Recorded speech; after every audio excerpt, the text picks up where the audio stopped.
आइए जानते हैं भारत निर्वाचन आयोग है क्या। भारत निर्वाचन आयोग, इसको अंग्रेजी में बोलते हैं इलेक्शन कमीशन ऑफ इंडिया।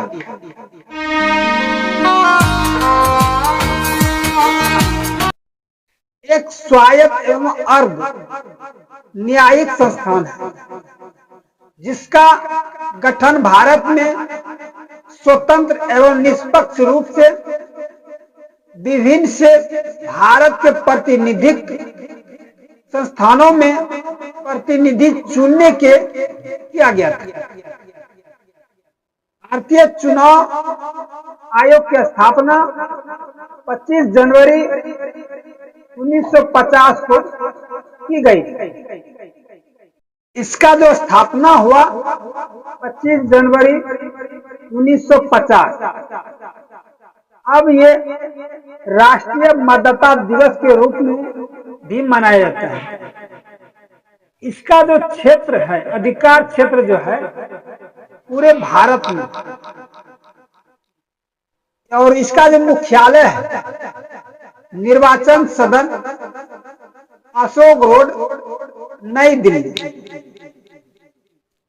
संस्था कार्यपालक गण जो है राजीव कुमार आईएएस भारत के मुख्य निर्वाचन आयुक्त है। दूसरा अनूप चंद्र पांडे, यह भी आईएएस है, भारत के निर्वाचन आयुक्त भी है। इसकी जो संरचना है आयोग में, वर्तमान में एक मुख्य चुनाव आयुक्त और 2 चुनाव आयुक्त होते हैं। जब यह पहले पहल 1950 में गठित हुआ तब से और 15 अक्टूबर 1989 तक केवल मुख्य निर्वाचन आयुक्त सहित ये एक एकल सदस्यीय निकाय था। 16 अक्टूबर 1989 से 1 जनवरी 1990 तक ये आरबीएस शास्त्री और निर्वाचन आयुक्त के रूप में एसएस धनोवा और बीएस सहगल सहित 3 सदस्यीय निकाय बन गए। 2 जनवरी 1990 से 30 सितंबर 1993 तक ये एक एकल सदस्यीय निकाय बन गया। फिर 1 अक्टूबर 1993 से ये 3 सदस्यीय निकाय बन गया। चुनाव आयुक्तों की नियुक्ति एवं क्रियाविधि क्या है? मुख्य चुनाव आयुक्त और अन्य चुनाव आयुक्तों की नियुक्ति भारत का राष्ट्रपति करता है। मुख्य चुनाव आयुक्त का कार्यकाल 6 वर्ष या आयु 65 साल जो पहले हो का होता है, जबकि अन्य चुनाव आयुक्तों का कार्यकाल 65 वर्ष या आयु 62 साल जो पहले हो का होता है। चुनाव आयुक्त का सम्मान और वेतन भारत के सर्वोच्च न्यायालय के न्यायाधीश के समान होता है। मुख्य चुनाव आयुक्त को संसद द्वारा महाभियोग के जरिए ही हटाया जा सकता है। भारत निर्वाचन आयोग के पास विधानसभा, लोकसभा, राज्यसभा और राष्ट्रपति आदि चुनाव से संबंधित सत्ता होती है, जबकि ग्राम पंचायत, नगर पालिका, महानगर परिषद और तहसील एवं जिला परिषद के चुनाव की सत्ता संबंधित राज्य निर्वाचन आयोग के पास होती है। निर्वाचन आयोग का कार्य तथा कार्य प्रणाली क्या है, आइए जानते हैं इसके बारे में।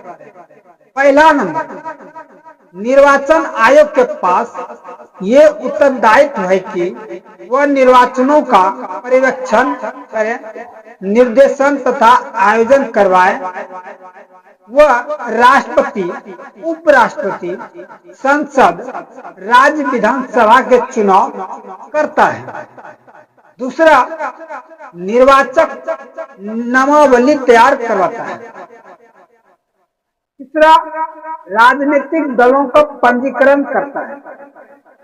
चौथा, राजनीतिक दलों का राष्ट्रीय राज्य स्तर के दलों के रूप में वर्गीकरण, मान्यता देना, दलों और निर्दलियों को चुनाव चिन्ह देना।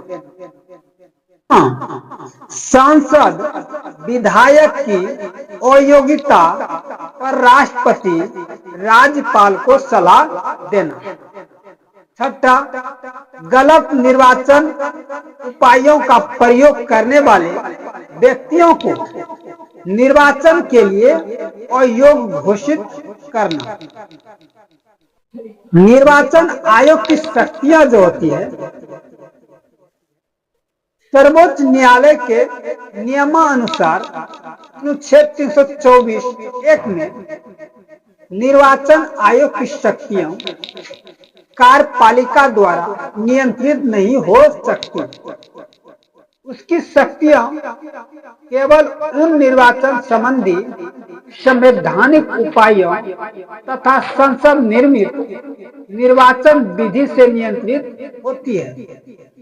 निर्वाचन का पर्यवेक्षण, निर्देशन, नियंत्रण तथा आयोजन करवाने की शक्ति में देश में मुक्त तथा निष्पक्ष चुनाव आयोजित करवाना भी निहित है।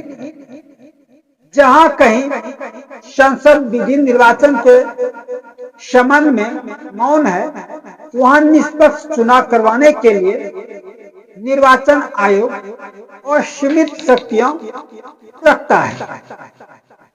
यद्यपि प्राकृतिक न्याय विधि का शासन तथा उसके द्वारा शक्ति का सदुपयोग होना चाहिए। निर्वाचन आयोग विधायिका निर्मित विधि का उल्लंघन नहीं कर सकता और न ही ये स्वेच्छापूर्ण कार्य कर सकता है। उसके निर्णय न्यायिक पुनरीक्षण के पात्र होते हैं। निर्वाचन आयोग की शक्तियां निर्वाचन विधियों की पूरक, न कि उन पर प्रभावी तथा वैध प्रक्रिया से बनी विधि के विरुद्ध प्रयोग नहीं की जा सकती है। ये आयोग चुनाव का कार्यक्रम निर्धारित कर सकता है, चुनाव चिन्ह आवंटित करने तथा निष्पक्ष चुनाव करवाने के निर्देश देने की शक्ति रखता है। सुप्रीम कोर्ट ने भी उसकी शक्तियों की व्याख्या करते हुए कहा कि वह एकमात्र अधिकरण है जो चुनाव कार्यक्रम निर्धारित करे। चुनाव करवाना केवल उसी का कार्य है। जनप्रतिनिधित्व एक्ट 1951 के अनुच्छेद 14 और 15 भी राष्ट्रपति राज्यपाल को निर्वाचन अधिसूचना जारी करने का अधिकार निर्वाचन आयोग की सलाह के अनुरूप ही जारी करने का अधिकार देते हैं।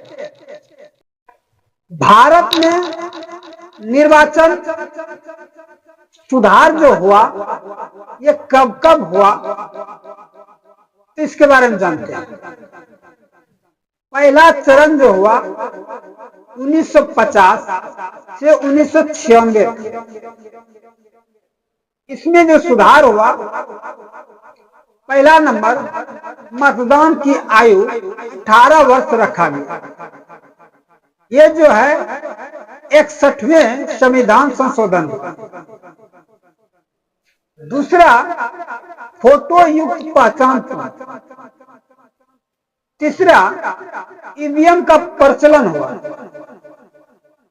चौथा, 2 से अधिक निर्वाचन क्षेत्र से चुनाव लड़ने पर पाबंदी। पांचवा, उम्मीदवार के डेट पर चुनाव कैंसिल नहीं होना। द्वितीय चरण जो हुआ 1996 से 2000 में, इसमें पहला सुधार जो हुआ, राष्ट्रपति उपराष्ट्रपति के चुनाव में 50 से 50 और 20 से 20 अनुमोदक और प्रस्तावक रखना। दूसरा, जमानत धन जो हुआ वो 15,000 रुपया तय किया। तीसरा जो सुधार हुआ, 1999 में पोस्टल बैलेट की शुरुआत हुई। तृतीय चरण जो सुधार हुआ वह हुआ 2000 ईस्वी से अभी तक। इसमें जो सुधार हुआ, पहला नंबर प्रॉक्सी मतदान, दूसरा एग्जिट पोल प्रतिबंध, तीसरा नोटा का प्रावधान, चौथा 25 जनवरी राष्ट्रीय मतदाता दिवस के रूप में, पांचवा वीवीपैट, छठा 20,000 से ज्यादा चुनाव खर्च पर निर्वाचन आयोग की जानकारी देना, सातवां पिंक बूथ, और आठवां जो हुआ जीपीएस आधारित ईवीएम मशीन। अधिनियम संशोधन 1988 से इस प्रकार के संशोधन किए गए। पहला नंबर, इलेक्ट्रॉनिक मतदान मशीन का प्रयोग किया जा सकेगा। वर्ष 2004 के लोकसभा चुनाव में इनका सर्वत्र प्रयोग हुआ तथा 2014 के बाद लगातार मतदान में इसका प्रयोग होता आ रहा है। दूसरा, राजनीतिक दलों का निर्वाचन आयोग के पास अनिवार्य पंजीकरण करवाना होगा। यदि वह चुनाव लड़ना चाहे तो कोई दल तभी पंजीकृत होगा जब वह संविधान के मौलिक सिद्धांतों के पालन करे तथा उनका समावेश अपने दलीय संविधान में करे। मतदान केंद्र पर कब्जा यानी कि जाली मत, अब इन्हें भी देख लीजिए। भारत निर्वाचन आयोग के जो कुछ अंग है, जैसे इलेक्ट्रॉनिक वोटिंग मशीन, इसको ईवीएम भी बोलते हैं, दूसरा voter verified paper audit trail, तीसरा नोटा, चौथा टोटलाइजर, ये सब जो है ना भारत निर्वाचन आयोग का कुछ अंग है।